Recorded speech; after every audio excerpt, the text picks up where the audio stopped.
আজকে সকাল থেকেই জানো তো আকাশের অবস্থাটা একদমই খারাপ। একবার রোদ উঠছে তো একবার মেঘলা আকাশ, আর সেই সাথে জানো তো ভ্যাপসা গরম।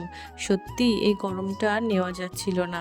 তো বলতে বলতেই দেখো ঝমঝমিয়ে কিন্তু বৃষ্টিও নেমে গেল। তো বৃষ্টিটা একটু কমে যাওয়ার পরেই তারপরে কিন্তু আমি রান্নাঘরে আসলাম দুপুরে রান্না বসাবো বলে। একটা কথা কিন্তু সত্যি জানো তো, যে একটানা রোদ হলেও মনে হয় এতটা গরম লাগে না যতটা গরম এই মেঘলা ওয়েদার থাকলে লাগে।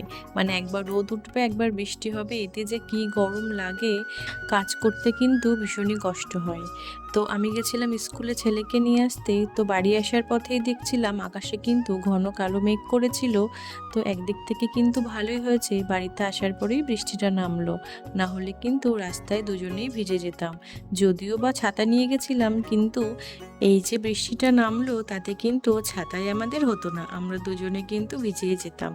তো যাই হোক, বাড়িতে এসে আর একটু সময় নষ্ট না করে আমি কিন্তু রান্নাঘরে চলে আসলাম দুপুরে রান্না বসাবো বলে।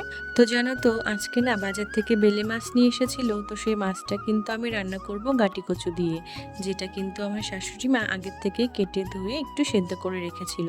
আর এমনিতেও গাটি কচু রান্না করলে আগের থেকে একটু সেদ্ধ করে নেওয়াই ভালো। কারণ কি বলতো, অনেক গাঁটি কচু আছে একদমই সেদ্ধ হতে চায় না, আবার অনেক গাঁটি কচু আছে যে একটুখানি জাল দিলেই কিন্তু সেদ্ধ হয়ে যায়। তো কোনটা ভালো আর কোনটা মন্দ সেটা তো আর আমরা আগের থেকে বুঝতে পারবো না। তো রান্না বসানোর আগে সামান্য একটু সেদ্ধ করে নিলেই ভালো হয়। আর আমি কিন্তু যখনই গাঁটি কচু রান্না করি তখনই কিন্তু আমি এরকম একটু সেদ্ধ করেই নিই।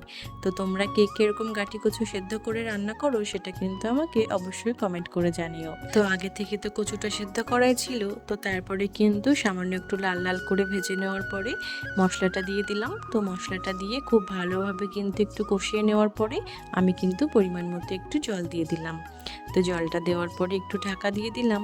তো এবারে কিন্তু একটু অপেক্ষা করব যতক্ষণ না পর্যন্ত ঝোলটা ফুটে উঠছে। তো ঝোলটা ফুটে উঠলে একে একে সমস্ত মাছগুলো দিয়ে দিলাম। তো তোমাদের সাথে গল্প করতে করতে আমার আজকে দুপুরের রান্না কিন্তু পুরোপুরি কমপ্লিট হয়ে গেছে। তো আজকের মতো এই পর্যন্ত, দেখা হবে আবার অন্য ভিডিওতে। টাটা সবাইকে।